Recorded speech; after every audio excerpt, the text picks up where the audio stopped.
So ഇതൊരു ക്ലാസ്സോ സെഷനോ കാര്യങ്ങളൊന്നും അല്ല, നമ്മൾ എല്ലാവരും ശ്രദ്ധ കൊടുക്കേണ്ട സമയമായി എന്നുള്ള ഒരു ഓർമ്മപ്പെടുത്തലിന് മാത്രം ചെയ്യുന്ന ഒരു വീഡിയോ ആണ് കേട്ടോ.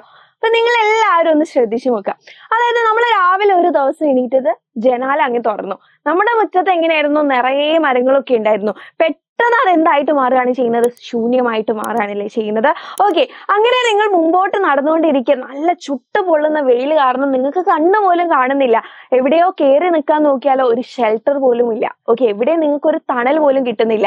പിന്നീട് നിങ്ങൾ വീണ്ടും നടന്നു തുടങ്ങുമ്പോൾ ശ്വസിക്കാനുള്ള നല്ല വായു ഇല്ല. there is no oxygen and also മറ്റൊരവസ്ഥ നിങ്ങൾ ചിന്തിച്ചു നോക്കിയേ. തിരിച്ച് ക്ഷീണിച്ച് വീട്ടിലെത്തിയപ്പോൾ കഴിക്കാൻ ഒരു ഭക്ഷണവും ഇല്ല. എന്നും ചിക്കനും മട്ടനും ബീഫും മീനും ഒക്കെ കിട്ടുന്നുണ്ട്, പച്ചക്കറികൾ നമുക്ക് കിട്ടുന്നുണ്ട്, ഒന്നുമില്ല. എംപ്റ്റി ടേബിൾ ആയിട്ട് ഇരിക്കുകയാണ്.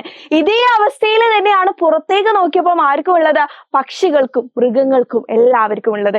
എന്തുകൊണ്ടാണ് ഈ ഒരു അവസ്ഥ നമുക്ക് വന്നത്? എന്തുകൊണ്ടാണ്? നമ്മൾ മരങ്ങളെ വെട്ടി നശിപ്പിക്കുന്നത് കൊണ്ടാണ് അല്ലെ. അപ്പം ഇങ്ങനെ മരങ്ങളില്ലാത്ത ഒരു അവസ്ഥ എന്ന് പറയുന്നത് ഇറ്റ് ഈസ് ജസ്റ്റ് അൺഇമാജിനബിൾ, നമുക്ക് ഒരിക്കലും ചിന്തിക്കാൻ പറ്റാത്തത് തന്നെയാണ്. അപ്പൊ ഇന്നത്തെ ഈ ഒരു വേൾഡ് എൻവയോൺമെന്റ് ഡേയിൽ നിങ്ങൾ ചെയ്യേണ്ടത് എന്താണെന്ന് വെച്ചാൽ plant one today and save tomorrow. ഇന്ന് തന്നെ നിങ്ങൾ എന്ത് ചെയ്യുക, നിങ്ങളുടെ ചെടി നിങ്ങൾ നട്ടുപിടിപ്പിക്കുക and save the mother earth for tomorrow അല്ലെ. നമ്മൾക്ക് വേണ്ടിയിട്ട് നമ്മൾ എന്ത് ചെയ്യുക, നമ്മുടെ ഭൂമിയെ നമ്മൾ സേവ് ചെയ്യുക. അപ്പൊ എല്ലാവർക്കും ഹാപ്പി എൻവയോൺമെന്റൽ ഡേ.